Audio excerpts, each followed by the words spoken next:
These people are unhinged, on the verge of a mental breakdown, having psychic f***ing affairs. What type of school is this? Hello and welcome. Please pardon my crazy appearance.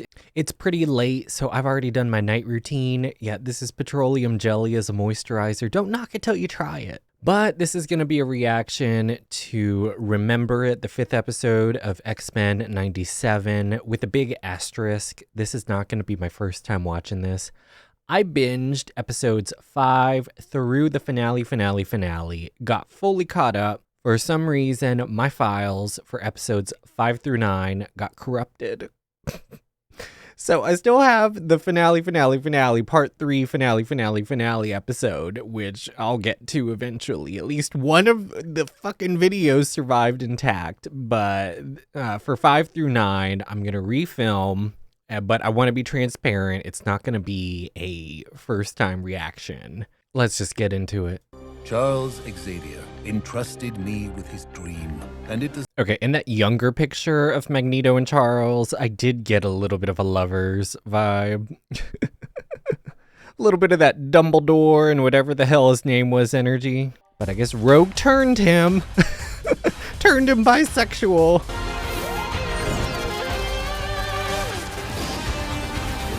Okay, I think that this was a new animation for this segment. Yeah, we've been seeing a lot of the Phoenix. Lilandra.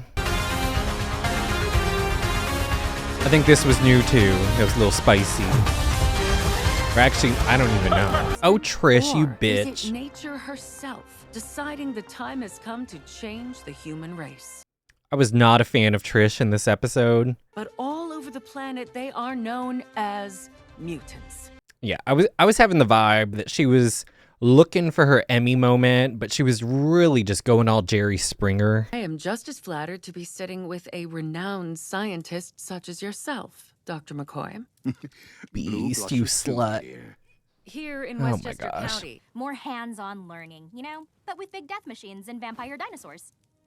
Yeah, Jubilee. Where's the media training? Also, this has to be taking place during the summer, because Jubilee's like the only full-time student Desperate to belong.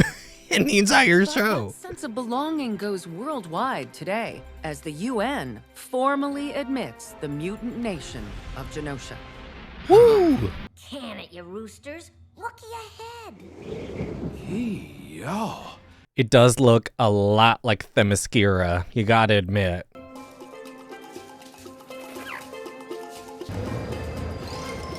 Oh, I love how much they featured the, I forgot his name, but the mutant whose weird adaptation is that his skin is clear like Jell-O.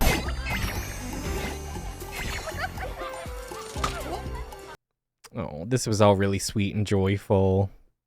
The vision, it came to be. And like Mariah Carey sang, you know, the vision of love. It came to fruition.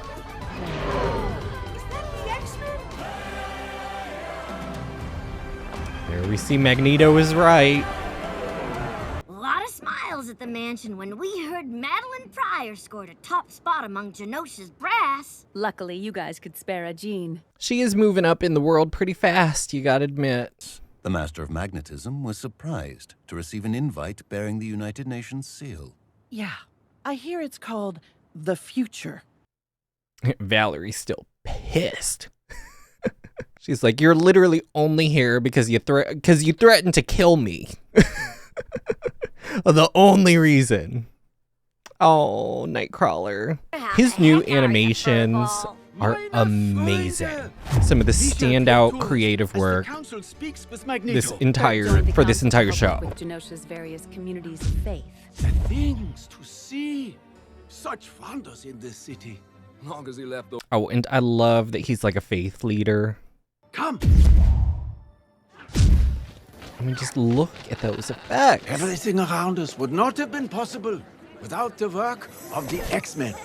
Look at little Leech. I mean, he's so ugly, but so cute. Oh my, it's just like he said it'd be. Who? The professor? Yeah, sure. Always used to say we'd have a place all our own one day. Did he? I thought his whole thing was about, you know, sharing the world, not having a unique paradise. Girl. Why is Magneto suddenly mutant MVP? Because he threatened to kill the UN.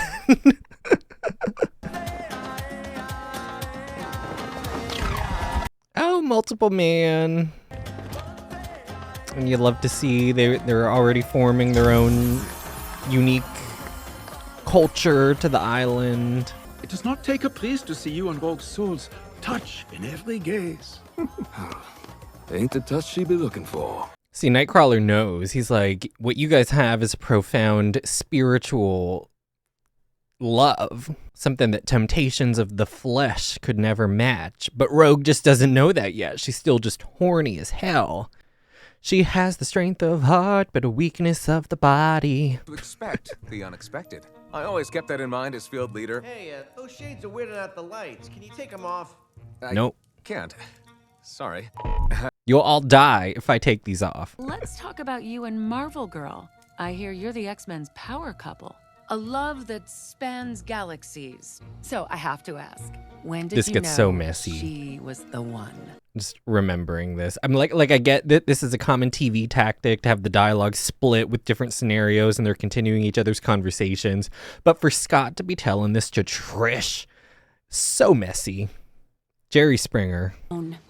Even reacquainting myself with my psychic powers feels strange. I like this whole sequence too because like, yeah, she's like doing the thing playing with her memories and materializing them in a physical form, which is really neat. But also the way she's displacing the lake reminds me of the whole alkali lake thing from X2. And that was like a huge power feat for her in the live action movie. But now here she is like just moving a lake and it's effortless. He was scared, afraid the Phoenix had changed me. I wanted to reassure him. I wanted to show her that nothing had changed. See, why the fuck is Scott telling this to Trish? Oh yeah, we've had some dating snags involving multiversal cosmic entities, you know, just like all couples. I needed to anchor myself because every fiber of me hungered to leave and travel the cosmos right then. His eyes made me stay. I mean, you know that Scott has beautiful eyes if they were able to keep her on Earth. They only ever seen one of you, Red. Just the one. Logan is such a short king. Gene! You made this episode, Jerry Springer, Gene. You're Jean Grey. He's Scott Summers. Those are the rules. You just forgot him for a sec. See, Logan has strength. Strength of character. Jean and I don't have any kids. You don't? No. Oh, God. Strange. I saw hospital records for one Nathan Charles Summers, born to Scott and Jean Grey Summers, just last month. Trish, you bitch. You know that these people are saving the world on the reg, and that people die, and there's time travel, and cosmic shit. Scott, I came here today to give the X-Men a chance to show the world that mutants are just like us. You know that you were not giving a good faith effort, Trish. Why lie? Bitch. But at the same time, Scott should have more, you know, like take a breath and be like, you know what, let me not go unhinged right now. The truth is we're nothing like you. Thank God, because it's the only reason you people are still alive. See, like, I get his point, but at the same time, that is not productive or helpful. A poster child king. Oh, Emma, they did a good job with your animation. Man's head with such notions. Whose charitable idea was it to Moira. let a human be on the council? You eclectic allotment of social climbers wish for me to rule Genosha. I love that shade. Eclectic allotment of social climbers. We were at a bar in Germany when he first mentioned his dream. I laughed at him. Oh, yeah. That makes sense now. I forgot about that when I watched... Well, let's not. I'm not going to ruin it, but the memory is important. You shall have me on one condition. I ought to knock you Oh, from that's here messy to the North too. Pole. You think making me your queen means we're getting back together? Her to feel anyone's pain. A true leader. Look at the way he's leaning on that table, too. He was, like, ready for her to hop on board. I won't deny my I was very passion for you. suspicious of his Gambit, feelings loving for you her, makes but I broken think that men they are whole, so real. that even as you deny us, our heartache is not in vain. We would be lucky to have you. Lead. Scott, anger is normal, even for mutants. Sometimes you just have to let go. There are some things worth holding on to. I love these scenes where you can see his eyes behind his glasses. Don't tell me! You can explain! I mean, Jean, you're kind of on your high horse. Communicating via psychic rapport was our thing, Scott. That bitch ruined my psychic date. How long has it been happening? How long? Month, maybe. I was checking in after. A month of psychic fucking. Go to Genosha, be with my clone. In front of Trish, too. Yeah, Jerry Springer. Now Trish is like, oh, Jesus. These people are unhinged, on the verge of a mental breakdown, having psychic fucking affairs. What type of school is this? Galaxies beckoned me, but I turned my back for you. Sinister cuts out a part of me and you love it? That's rude, Jean. Madeline is not a little chunk it thing. Trust your memories. Do you even love me? My love for you is the one thing I remember amid this pain and insanity. Do you Scott. love me, Jean? Or am I just a lovely memory? Low blow. Oh, yeah, the psychic attack. Still haven't figured out if that was Cable or if that was time itself triggering her. Also, but Jean has... She's pulling out that card like, I gave up the whole multiverse for you. Like, are you going to keep bringing that up forever? The man seemed nice enough, seemed to want to help. This backstory is just crazy to me. He showed me that being a mutant wasn't just my about God. my power. Can I draw Could be you? Something more. And when we realized that his electromagnetic powers protected him from my touch, other things started happening. A lot of raw dogging. I can't touch you, Remy! Gambit, you are too good for her. You light up everything you touch, but never me. See, but she just means physically. Of course he lights up her heart, her soul. Till then, we be friends, mon ami. See, Just friends. he's handling this way too well. Oh yeah. The Watcher. That was crazy. So that makes this like a canon event or like a Nexus event or something like that. It is with all UN nations. Yeah, she's like, not poisoning me, bitch. We ask one of the X-Men to govern with him. Rogue. What did she say? See, I still don't think that that's Mystique, even after everything, but that was like a clue, that Val would be like so invested in, did Rogue accept? Like, I really think that was a misdirection.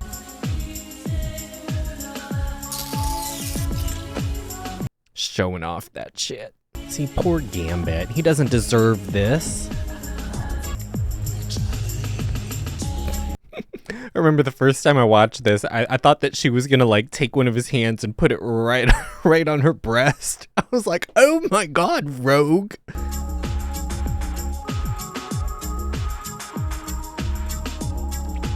Rogue.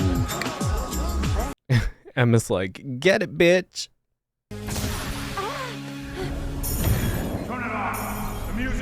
See, like, she heard Cable's voice, but I still don't know if that was, like, from Cable. I think that she's just sensing, time. Like a temporal distortion event or something. Dance. But Remy was right.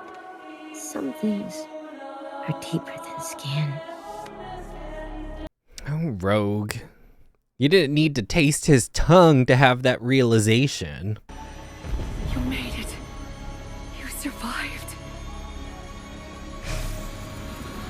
I'm so sorry, Mom. Sorry for what? Cannot believe they did Madeline like that. Like, again, the animation, the devastation, the destruction, the incineration. I cried a lot after the fact, thinking about a scene that's coming up in this. I'll tell you when. I think that I'm kind of like mellowed out now, but like I was shaken up.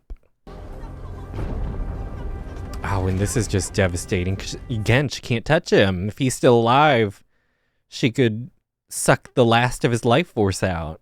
Gambit, how many? Too many. So many. They stuck in the bay. Oh, Callisto. Right under its belly. That's a crazy detail. Like, that's how you know that the creators of this show knew, like, yeah, we're really catering to the original viewers of, like, the original series. They're all in their late 20s, 30s, maybe even early 40s now. We shall not live our days wondering if we could have saved more.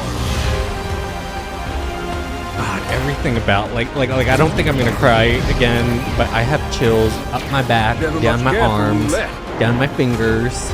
Like, this is one of the most well done devastation, you know, genocide sequences that I've ever seen in a show.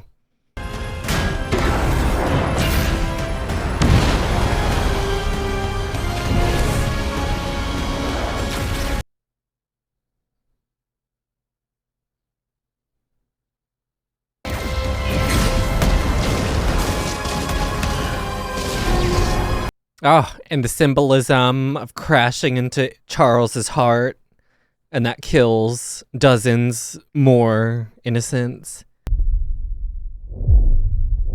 Oh, Magneto just can't catch a break in life. Shall be avenged! See, and like obviously this is triggering his PTSD from the first time he survived a genocide. Leech knows Callisto will find us. Callisto's dead, baby. He promised Leech would never be scared again. God, that promise just...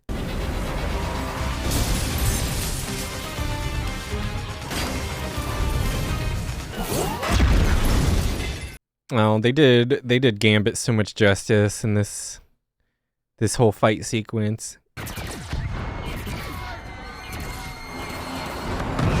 I mean, the ingenuity. Omega level threat detected. Oh shit. This is what got me.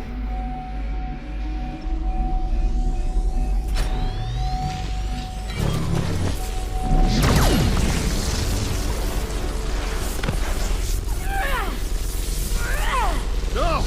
Too dangerous, dear! Don't you dare, Eric! You hear me? Yeah, he really did love her. See, this is what gets me. Hab keine Angst. Do not be afraid.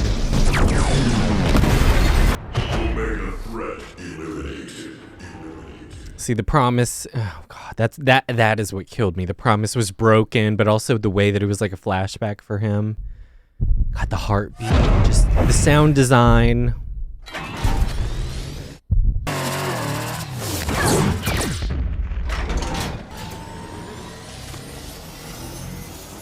Gambit, see your bet and raise it. The cards always be in my favor.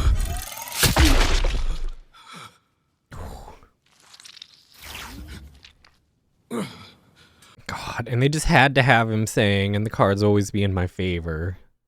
Gut punch. The name's Gambit, mon ami.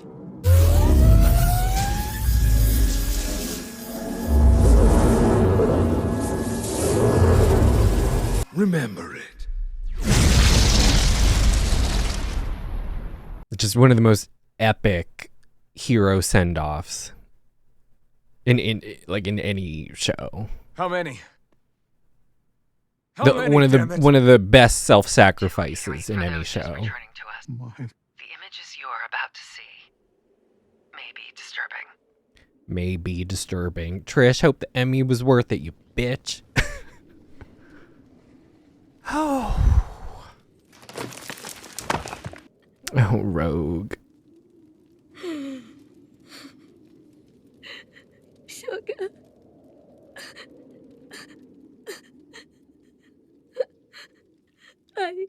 I can't feel you. Yes, recycling Wanda's line from WandaVision, but I'm not even mad because it actually makes even more sense for Rogue to have that line. God, and the voice actress, oh my gosh, I saw some of the backstory on it. She had a family tragedy, like, within a few weeks of recording her lines, and so she really did channel the emotions that she was feeling, knowing that someone very special in her family had died tragically, unexpectedly, and she fueled that into her recording sessions, and it really shows. I mean, she really just went above and beyond and gave a timeless performance. I saw some commenters joking that if Gambit had a chance of surviving, that Rogue sucked the last of his life force out and finished killing him, but I don't think that is the case at all. I think that just the sheer force of that explosion and his proximity to it, he absolutely would have been dead. It would have been obvious, you know what I mean? He is dead. At least that's how I'm interpreting it, that it would have been so clear that, the whole worry of oh my God, will my touch pose a risk to his survival chance? I think that those thoughts were just irrelevant, and that's why she just scooped him up. Like I said at the beginning, I'm rewatching episodes 5 through 9 and just sort of doing a re-recording because of a corrupted footage issue. But having seen the entire season, I don't want to spoil anything. I mean, the finale, and the finale, that's what I'm calling part 1, 2, and 3 of Tolerance's Extinction. Having seen the whole first season, I think that this is the episode. I don't really follow the Emmys and stuff like that. I don't know if there's a category that this would be applicable for. I mean, one that would make sense would be best animated series or something like that, sort of like how the Oscars has a subcategory for best animated film. I don't know if the Emmys has a subcategory like that.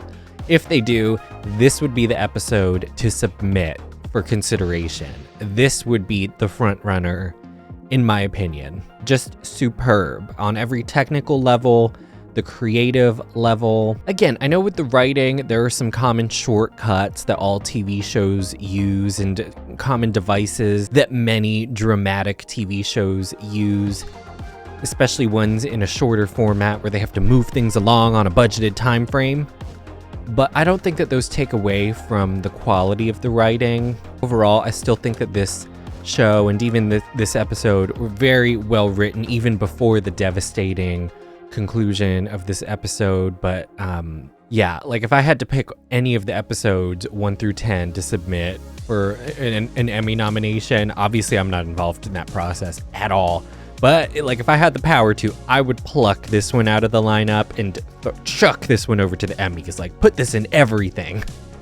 But yeah, thanks for hanging in there if you managed to get to the end. I know that this is a little less exciting since it's more of a rewatch commentary, but we're going to get through it, and I'm looking forward to sort of catching my stride. One thing that's hard for me too is the editing, because I know that some of the other channels manage to get longer sequences in without hitting the copyright issue. For me, I have had so much bad luck with uploading a version where I feel like it's chopped up enough, but then, I still get the copyright strike blocked in every country. And so I think that I've gotten into a bad habit now to circumvent that, where I slice and dice things up way too much.